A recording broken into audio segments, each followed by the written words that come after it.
Hello and welcome to Barb Talks. I'm doing this recording in the evening after I've had my body shower because tomorrow, for the first time in I think about 3 years, I am getting a professional haircut instead of doing it myself. And I wanted to talk about what I'm looking for in a haircut. And then tomorrow after my haircut, I'll give a follow-up as to how it turned out. What I'm looking for is a haircut that flatters my face, flatters my hair color, and flatters my body at this stage of life. I'll tell you some of the things that I'm looking to hide. I don't know if it's giving more attention or not, but I'm hoping it's hiding it. And one of the things is I have kind of this lump on the back of my neck, a hump, I guess you'd call it.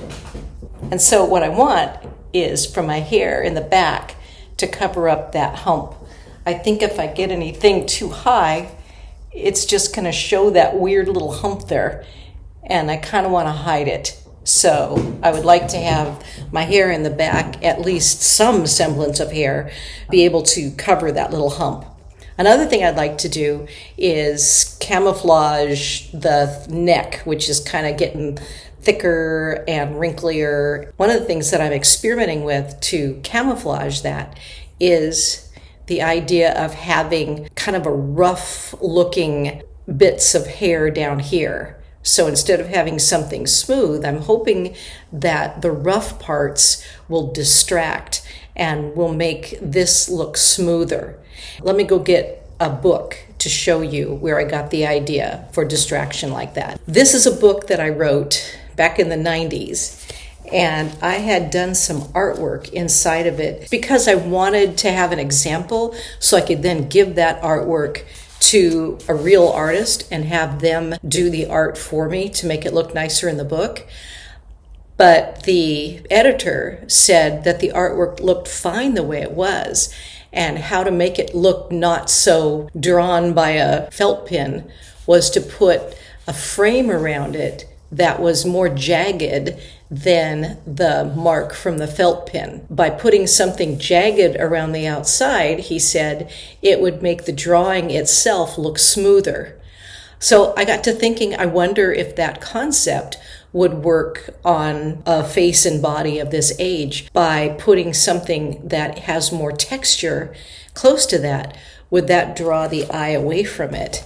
So that was something else that I've been doing myself. Another thing that I've heard is that I've been following something called the Botox Bob, and it shows how to do it online. If you just search Botox Bob, there's all kinds of videos for it. And the video that I've been using, you take a little bit from the top and you put that in a ponytail, and then you take a little bit from the bottom and put that into a ponytail, and then the remainder you put in a ponytail in the middle. So you've got a high, a medium, and a low ponytail, and then you pull them all back and cut them.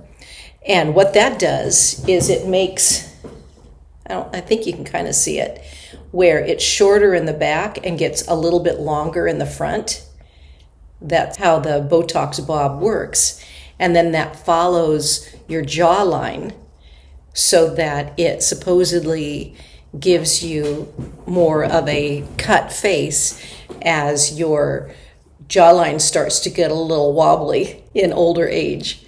So I've used that Botox Bob to do that. And just because of how my hair curls right now, it used to be stick straight, but now it kind of has this little curl near the bottom, which works perfectly for what I'm wanting to create, kind of a textured look on the bottom to distract there.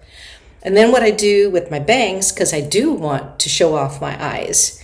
So what I do is I take the triangle and then twist it around like that and then cut. That obviously I wouldn't cut those, but I cut that. And then I have some texturing shears that I do that, so it makes a little bit of texture there. And even then, sometimes my bangs are too, right there, there's too much of a thunk and I need it a little bit more. So I'll just take my scissors on dry hair and just cut into it like that, which puts a little bit more shape to it. One thing I can't see is what it looks like in the back. So I have no idea what it looks like in the back, except when I take videos for this show when I see it.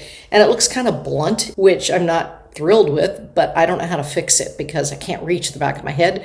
And I've already done the 3 ponytails, so I've done as much shaping as I can do myself, or that my husband can do. My husband, sometimes I'll go up and say, will you please cut this for me? And then he does. I did a video about that, I think about 1.5 years ago. I think it's titled, My Husband Chopped My Hair. And we both had been not feeling well. We'd both been sick for a couple days and we're bored. So I said, let's do a video. So anyway, that was kind of funny. But I wanted to share that with you, how I go about deciding how I want my hair to look for my face shape and what my reasoning is for that. By going to a professional tomorrow, I'm going to tell her these same things. When I look in the mirror now, I see me. This is what I feel like I look like. There's been other times years ago that when I would go get my hair cut, there might be somebody who said, oh, I can do and then she'd name some celebrity from Desperate Housewives or something, which I wouldn't know who they are because I don't watch TV. And I'd say, oh, you think that'll look good on me? And this other lady would say, oh, that looks so great. And then she'd do it and I'd look like somebody that wasn't me, be some little short thing on top. I'm not comfortable with really short hair at this time because I feel like then I'd have to wear makeup, and I don't really like wearing makeup. I'm not wearing any makeup right now. The other thing I don't like doing is I don't like getting my hair really pretty before I go get it cut professionally, because then I'll think, well, it looks really good right now. Why should I get it cut? So that's what I'm going to do tomorrow, and I'm looking forward to it. But I wanted to talk to you about it tonight so that tomorrow when I'm all excited, I'm not trying to rush a video in of the before. So I'll show you the before. So this is before. And that's the side and the back.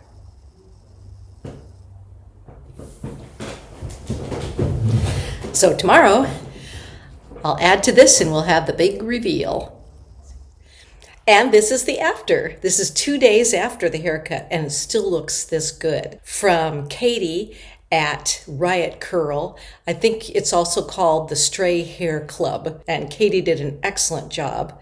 So this is the after front view and the side view and the back.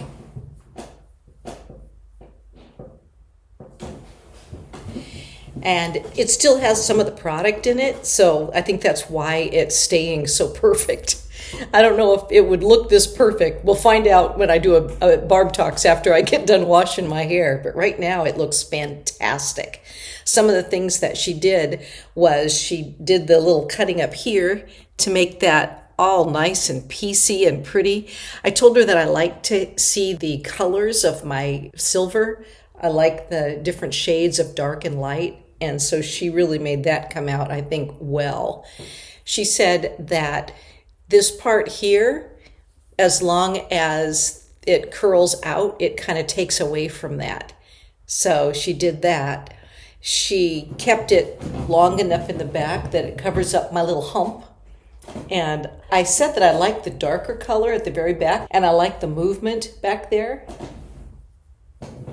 So I'm very happy with the way it turned out. And it still has a bit of that Botox bob look. You can kind of see that that's still in there. Even though some of the top is going back, there's some middle that's still doing the forward to follow the jawline. I am very pleased. I still look like me. Sometimes in the past, not through Katie, but other people, they've cut it really short and they've gotten rid of this, and I really like having it because it just feels like me. Wanted to get some video in the afternoon sunshine so you could see how her haircut looks. I don't know if I should have got something to hold this with instead of my hand.